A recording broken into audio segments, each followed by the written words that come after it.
ಶುಭ ಮಧ್ಯಾಹ್ನ ವಿದ್ಯಾರ್ಥಿಗಳೇ. ಎಷ್ಟನೇ ಕ್ಲಾಸ್ ನೀವು?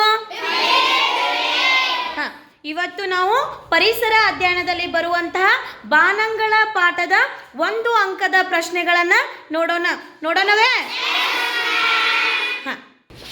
ಸೌರವ್ಯೂಹದಲ್ಲಿ ಎಷ್ಟು ಗ್ರಹಗಳಿವೆ?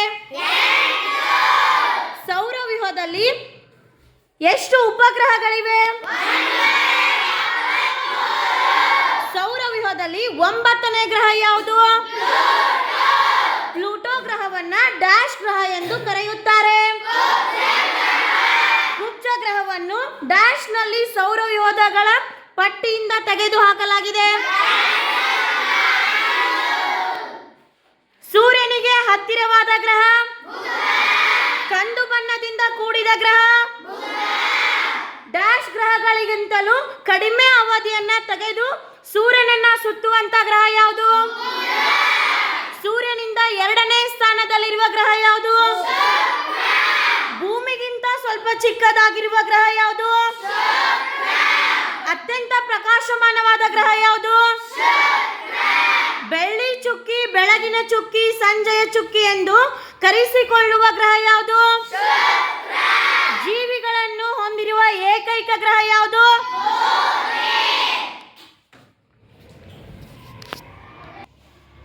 ಸೂರ್ಯನಿಂದ 3ನೇ ಸ್ಥಾನದಲ್ಲಿರುವ ಗ್ರಹ ಯಾವುದು?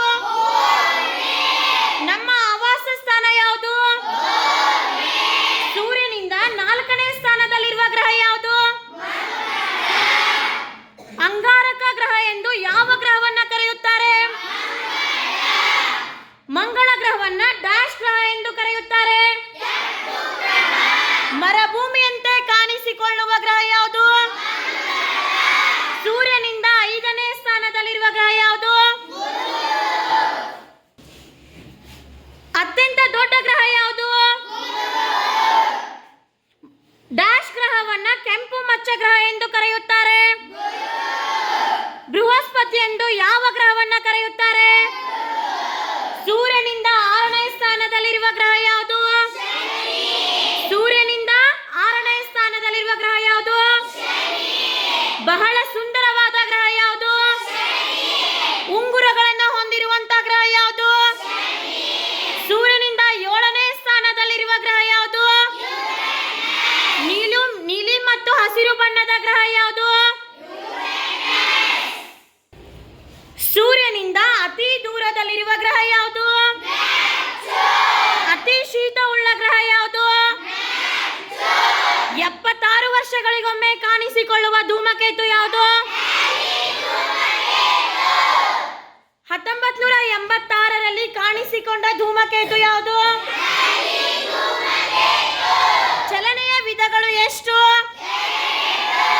ಒಂದು ತನ್ನ ಅಕ್ಷದಲ್ಲಿ ಸುತ್ತುವ ಡ್ಯಾಶ್. ಚಂದ್ರನ ವಿವಿಧ ಗೋಚರಿತ ಭಾಗಗಳೇ ಡ್ಯಾಶ್. ಚಂದ್ರನು ಪೂರ್ತಿಯಾಗಿ ಕತ್ತಲೆ ಇದ್ದಾಗ ಡ್ಯಾಶ್ ಎನ್ನುವರು.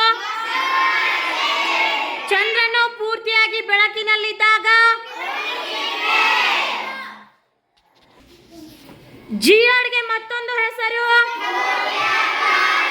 ಸ್ವಯಂ ಪ್ರಕಾಶಿತ ಆಕಾಶಕಾಯಗಳೇ. ಆಕಾಶಗಂಗೆಗೆ ಮತ್ತೊಂದು ಹೆಸರು? ಸೌರವ್ಯೂಹದ ಕೇಂದ್ರ ಬಿಂದು. ಮಂಗಳ ಗ್ರಹ ಮತ್ತು ಗುರು ಗ್ರಹಗಳಿಗೆ ನಕ್ಷೆಗಳ ನಡುವೆ ಡ್ಯಾಶ್ ಕಂಡು ಬರುತ್ತದೆ. ಆಕಾಶಕಾಯಗಳು ಸೂರ್ಯನ ಸುತ್ತ ಸುತ್ತುವ ನಿರ್ದಿಷ್ಟ ಪಥಗಳನ್ನು ಡ್ಯಾಶ್